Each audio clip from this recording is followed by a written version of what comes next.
बोलो श्री कृष्ण भगवान की जय। राधे राधे बच्चों, राधे राधे। श्रीमद् भागवत महापुराण की जय। श्रीमद् भागवत महापुराण में 7वां अध्याय, श्री महादेव की कृपा से दक्ष यज्ञ की पूर्ति। श्री मंत्री जी ने कहा, विदुर जी, श्री भगवान जी की वाणी सुनकर भगवान ने मुस्कुराकर उनकी ओर देखा। वह कुछ पल तक उनकी ओर देखते ही रहे। उनको देखने से ब्रह्मा जी संकुचा से भर उठे और नीचे की ओर देखने लगे। भगवान महादेव ने कहा, प्रजापति, भगवान की माया से मोहित हुए उस ना समझ दक्ष के विषय में मैं कोई बात करना नहीं चाहता। मैं उसे स्मरण भी करना नहीं चाहता। मैंने उसे जो दंड दिया है वह उसे सावधान करने के लिए ही दिया है। दक्ष प्रजापति का सिर जल गया है, उसे बकरे का सिर लगा दो। महादेव मित्र देवता के नेत्रों से यज्ञ भाग देखेंगे। पूषा दांतों के बिना पीसा हुआ अन्न खाए सभी देवगणों के घायल अंग ठीक हो जाएं। जिस यज्ञ को और यजमानों को चोट पहुंची है वह भी ठीक हो जाएंगे। भृगु जी को बकरे की दाढ़ी मूछ आ जाएगी। विदुर जी, इस प्रकार भगवान शंकर के वचन सुनकर सभी ऋषि पुनि देवता और ब्रह्मा जी प्रसन्न होकर धन धन करने लगे। फिर सभी ने भगवान शंकर से यज्ञ भूमि में पधारने की प्रार्थना की, जिसे उन्होंने स्वीकार कर लिया। ब्रह्मा जी उन्हें अपने साथ लेकर दक्ष की यज्ञशाला पहुंचे। वहां देख कर उन्हें घोर आश्चर्य हुआ कि भगवान शंकर ने जैसा जैसा कहा था उसी प्रकार सारे कार्य स्वयं ही संपन्न हो गए थे। रुद्र देव पर दृष्टि पड़ते ही बकरे के सिर वाला दक्ष उनके सामने आया और सिर झुकाकर उनसे क्षमा मांगते हुए उनकी स्तुति करने लगा। देखो बच्चों, अभिमान कहते हैं, अभिमान बहुत बुरी चीज होती है। जिसने घमंड कर लिया और जिसने अभिमान जिसके शरीर में आ गया, तो ये समझो कि बहुत ही बड़ा उसके साथ अनहोनी होने वाला है। क्योंकि कहते हैं ना कि होनी तो होके रहे, अनहोनी ना हो। दक्ष ने खुद ही अनहोनी को बुलाया। आज बकरे का सिर लग गया उनके सिर में। अगर वो शिव भोले को बुलाते, उनका भाग देते, तो आज इनके साथ जो घटित हुई है नहीं होता। कि भगवान शंकर ने जैसे जैसे रुद्रदेव पर दृष्टि पड़ते ही बकरे के सिर वाला दक्ष उसके सामने आया और सिर झुकाकर उनसे क्षमा मांगते हुए उनकी स्तुति करने लगा और अपनी मृत्यु बेटी के लिए रो रो कर आंसू बहाने लगा। वह बोला, भगवान, मैंने आपका बड़ा भारी अपराध किया है। मैं क्षमा के लायक नहीं हूँ। मैंने आपके महान तत्वों को नहीं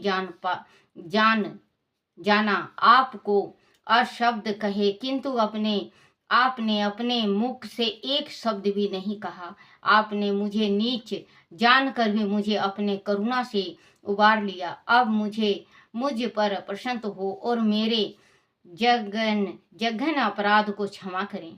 मैं अपनी पुत्री के आत्मदाह के पाप का भागी हूँ। उससे मुझे उत्सरण करें। श्री मंत्री जी ने कहा, विदुर जी, दक्ष ने आशुतोष भगवान शंकर से अपने अपराध का क्षमा कराकर ब्रह्मा जी के कहने पर उपाध्याय और ऋषि तत्व आदि की भगवान सहायता से पूर्ण यज्ञ आरंभ किया। उन्होंने भगवान विष्णु का स्मरण किया तो भगवान गरुड़ पर सवार होकर वहां उपस्थित हो गए। भगवान विष्णु ने आगे बढ़कर ब्रह्मा जी को नमन किया और भगवान शंकर को अपनी बाहों में भरकर प्रगाढ़ आलिंग किया। फिर सभी ने मिलकर ब्रह्मा विष्णु और भगवान शंकर की स्तुति की और उनका यज्ञ भाग निकाला।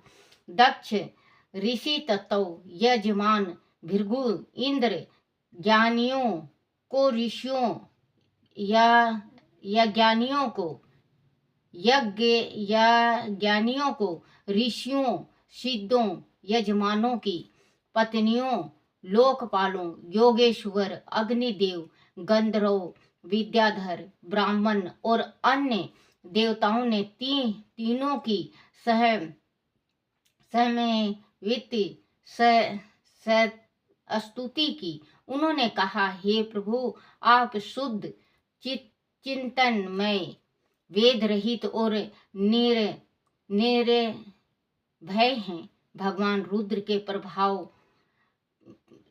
रुद्र के प्रधान अनुचार नंदीश्वर के श्राप के कारण हमारी बुद्धि मलिन होकर कर्म कांड में फंसी हुई है। अंत हम आपके तत्व को नहीं जानते। आप हमारे आश्रयदाता हैं, हमारे कलेशों को दूर करने वाले हैं। हम आपको नमन करते हैं। आप अपने शरणगत भक्तों के तारनहार हैं। आप हम पर प्रसन्न होइए। हे अचिंत्य, आप जगत को प्रकाशित करने वाले तथा देव द्रोहियों का संहार करने वाले हैं। आपका यह रूप हमारे मन और नेत्रों को आनंद देने वाला है। हमने आपकी पूजा के लिए इस यज्ञ की रचना की है। हे यज्ञ मूर्ति, शमशान भूमि के समान उत्सव विहीन हुए हमारे इस यज्ञ को आपने अपनी कृपा से पूर्ण पवित्र किया है। आपकी लीला अपरंपार है। आप कर्म करते हुए भी उससे लिप्त रहते हैं। स्वयं मायापति होकर भी आप माया से तटस्थल रहते हैं। हम बार बार आपको नमन करते हैं।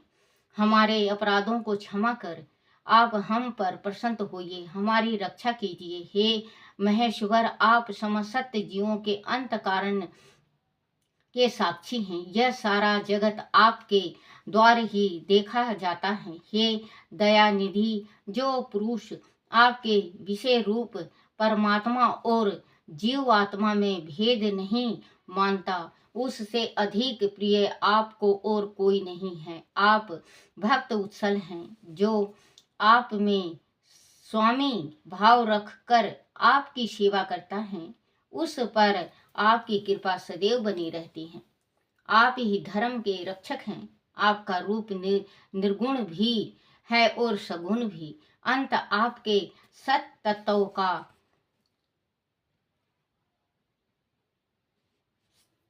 का ज्ञान हम जैसे बुद्धिहीन लोग नहीं जान पाते। आपके ही तेज से प्रज्वलित होकर श्रेष्ठ देवता के पास यज्ञ का घृत मिश्रित हवि पहुंच जाता है। आप साक्षात यज्ञ पुरुष हैं, यज्ञ की रक्षा करने वाले हैं। अग्निहोत्र पूर्णमासी चतुर्मास और पशु सोमा, यह 5 प्रकार के यज्ञ आपके ही स्वरूप हैं। हम वेद मंत्रों से आपकी पूजा करते हैं और आपको नमन करते हैं। हे देव, आप आदि पुरुष हैं। आप ही इस जगत के उत्पत्तिकर्ता पालनहार और संहारक हैं। हे नाथ, हम सभी आपको प्रणाम करते हैं। हे प्रभु, हमारे अभिमान को नष्ट करो, हमारी रक्षा करो। इस यज्ञ को पूर्ण करने में हमारी सहायता करो। विदुर जी इस प्रकार सभी के द्वारा श्री ब्रह्मा जी श्री विष्णु और श्री शंकर भगवान की स्तुति करके और उनका आशीर्वाद प्राप्त करके उन्होंने यज्ञ पूरा किया और सभी देवताओं का आचरण किया। फिर सभी का यथोचित यज्ञ भाग निकाल कर उन्हें प्रदान किया। सभी देवता ने दक्ष को आशीर्वाद देते हुए कहा, दक्ष तुम्हारा सदा धर्म में बुद्धि वृद्धि और रुचि रहे, हमारा आशीर्वाद तुम्हारे साथ है। ऐसा कहकर सभी देवगण अपने अपने लोक को चले गए। बाद में सुनने में आया कि सती ने हिमालय की पत्नी मैना के गर्भ से जन्म लिया था। जो पुरुष भगवान शंकर जी का चरित्र शुद्ध हृदय से सुनता है उनके सभी पापों का नाश हो जाता है। बच्चों, इसको अगर आप सच्चे मन से सुन रहे हो या पढ़ रहे हो तो आपका मनोकामना पूर्ण होगा। सभी जितने भी पाप हैं हमारे बुजुर्गों ने भी कर रखा है, सातों पीढ़ियों का पाप धुल जाता है इसको पढ़ने से, जोर जोर से पढ़ने से और सुनने से हमारी मनोकामना पूर्ण होती है। तो कहते हैं बच्चों, भगवान की भक्ति में बहुत ज़्यादा शक्ति होती है। भगवान की भक्ति जरूर किया करो। भगवान घट घट में है। भगवान हर एक जगह मिलेंगे आपको। श्री कृष्ण बच्चों, एक छोटा सा मैं भगवान का सेवा बताऊंगी। जो सेवा है तो भगवान का सेवा जो हम करते हैं, भगवान का सेवा हम मन से नहीं करते तो परमात्मा हमारे साक्षात नहीं होते। भगवान का जो सेवा होता है तन मन से करना चाहिए। परमात्मा की कृपा बहुत जल्दी बरसती है। एक गांव में एक बुढ़िया थी, बहुत भगवान शिव हरि का भक्ति किया करती, बहुत ही ज़्यादा भक्ति किया करती। जब भगवान एक दिन कहने लगे नारद से, नारद चलो आज मृत्यु लोक में हम जाते हैं, मृत्यु लोक में जाएंगे और वहाँ का परीक्षा लेंगे। बोले हाँ चलो। नारद तो तैयार रहते थे, 24 घंटा तैयार थे वो आने जाने के वास्ते। कहने बोले चलो, चल पड़े। अब वहाँ एक सेठ भी था, बहुत बड़ा सेठ, बहुत उसके पास धन दौलत माया बहुत ज़्यादा थी। कहने लगे ये नारद जी कहने लगे प्रभु अब तो मुझे भूख लगी आया है। बोले हाँ भूख तो मुझे भी लगी है। बोले फिर? बोले चलो इस साधु से मांगते, इसे बनिया से मांगते हैं, बनिया क्या कहेगा। अपने बनिया के पास गए और जिस टाइम में बनिया के पास गए और कहा, बोले कि भगवान हमें कुछ खाने को दो। तो बनिया कहने लगा अभी मुझे फुर्सत नहीं है, अभी ये करना है वो करना है, ये है वो है। भगवान को पहचान ना सका और उस बनिया ने कुछ खाने को नहीं दिया और वो अपने काम में व्यस्त हो गया। भगवान साधु के रूप धारण करे थे और नारद जी तो साधु है ही हैं। अब भगवान कहने लगे, विष्णु भगवान बोले रात दूनी और दिन चौगुना सॉरी बच्चे माफ करना, रात दुगनी और दिन दुगनी और रात चौगुना तुम्हारा इतना कारोबार होगा। अपने कह के भगवान चल पड़े। अब नारद टेंशन में, नारद कहने लगे भगवान इसने हमें कुछ खाने को भी नहीं दिया और हमें पूछे भी नहीं कि आप कितने दूर से आए हो, पानी ले लो, जलपान ले लो, और आपने इतना बड़ा इनको आशीर्वाद दिया। बोले कोई बात नहीं। आगे गए, एक बुढ़िया थी, उसके पास एक ही गौ थी, उसके पास वो ही साधन था कमाने का भी, खाने का भी और हर एक चीज का। सेवा करती, भगवान शिव हरि का नाम जपती। भगवान गए उसके पास, बोले माई माई कुछ खाने को दे दे। कहे खाने को तो कुछ है नहीं मेरे पास, हाँ दूध जरूर मेरी गैया दूध देती है, दूध का लोटा भरा हुआ है, आप पी लो। दोनों को एक एक गिलास दूध दे दी। बोले ओहो बहुत तृप्त हुए, बहुत तृप्त हुए। कहे हाँ बहुत तृप्त हुए। नारद जी कहने लगे बोले दूध पी के जैसे ही बाहर आने लगे, बोले कि जा तेरी गैया मर जाए। अब तो नारद जी बहुत विस्मित हुए कि एकदम टेंशन में आ गए। नारद जी कहने लगे प्रभु उन्हें तो खाने को भी नहीं दिया, कुछ दिया भी नहीं, उसको तो इतना धन माया दे दिया आप कि उसको फुर्सत ही नहीं हरि जपने को, और इसको आपने, एक गैया सहारा थी वही आपने उसको श्राप दे दिया कि गैया मर जाए। बोले सुन मेरी, इसमें भी राज है। बोले वो क्या? बनियों को इस वास्ते में धन दौलत दे के आया हूं कि उसको मेरे नाम जपने का फुर्सत ही ना मिले, वो मोह माया में रहे और 84 लाख साल तक गोता खाता रहे, कभी नरक में, कभी स्वर्ग में, कभी मृत्यु लोक में, कभी कहीं, कभी ब्रह्मलोक में, कभी इंद्रलोक में, वो भरमाता रहे। और बुढ़िया को इस वजह से मैं श्राप दे के आया हूं कि उस जो बुढ़िया है उसका मोह गैया में है। अगर वो मरेगी तो वो मोह तो गैया में रह जाएगा उसका, मरते मरते तक यही सोचेगी मेरी गैया का सेवा कौन करेगा। तो वो गौ के गर्भ से जन्म लेके फिर वो मानव का जन्म मिलेगा और अब उसको सीधे ही वैकुंठ लोक मिलेगा। बोले अच्छा प्रभु। हाथ जोड़ लिए, हाथ जोड़ लिए जब चले, उसके तो दूध पी के बाहर निकलते गैया मर गई, उसकी बुढ़िया की गैया मर गई। अब 2-4 दिन तक बिलखी रोई। वो सोचने लगी, बोले अब बिलखने और रोने से कोई फायदा नहीं, क्यों ना मैं भगवान की भक्ति में लीन हो जाऊं। बुढ़िया ने माला लिया और भगवान की भक्ति में लीन हो गई। इतनी लीन हुई भगवान की भक्ति में कि उसके प्राण पखेरु उड़ गए, भगवान के चरणों में सीधे वैकुंठ लोक गए। जैसे ही वैकुंठ लोक में गए, इधर बुढ़िया को भी जाना था और इधर बनिया को भी जाना था। अब बुढ़िया जैसे ही पहले ये पूरा हुआ, बनिया मरते ही भगवान के पास गया तो अपने बनिया ने कहा था उसको कि ये ईंट है रखा है, ये ले जा। ईंट दे दिया था दान में उसको। सॉरी बच्चों, बीच में मैं भूल जाती हूँ, माफ करना मुझे।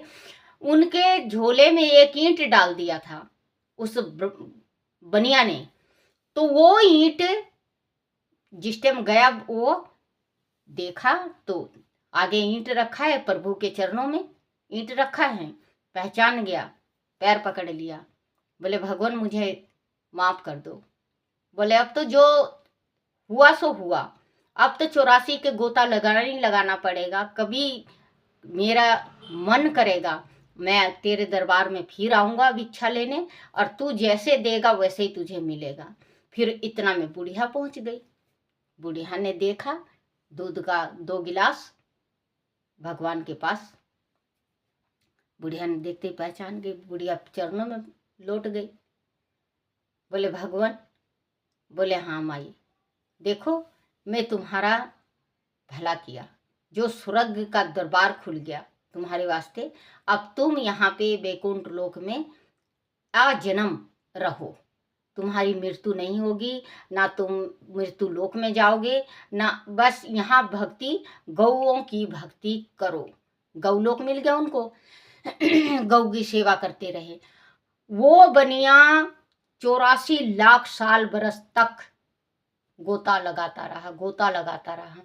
जब भगवान ने आशीर्वाद दिया था उसको कि बनिया हमेशा दानी रहेगा, उस टाइम से बनिया हमेशा दान करता है और बनिया बहुत ज़्यादा दान करता है। तो बच्चों, इस कहानी से यही सीख मिलती है कि मोह, जो मृत्यु लोक का मोह इंसान को भटका देती है। मृत्यु लोक से जिसने मोह कर लिया वो 84 लाख तक साल तक अपने गोता लगाता रहेगा, क्योंकि मृत्यु लोक का ममता कम करना पड़ेगा। हाँ करो, लेकिन भगवान की भक्ति भी जरूर करो। मोह करो, बच्चों से करो, पत्नी से करो, माता पिता से करो, जिसने जन्म दे रखा। भगवान से भी बड़ा दर्जा माँ बाप का होता है। परमात्मा ने कहा है कि मैं जब एक बुढ़िया थी, बुढ़िया बेटा से कहने लगी, बेटा मुझे कुछ पैसा दे दे, मैं तीर्थ करने जाऊंगी। बेटा कहने लगा, माँ मैं तेरे ही वास्ते कमा रहा हूँ क्या, मेरे बच्चे नहीं हैं क्या। वो कह के और अपने काम पे चला गया। सामने एक मंदिर आया, मंदिर माँ भगवती का था।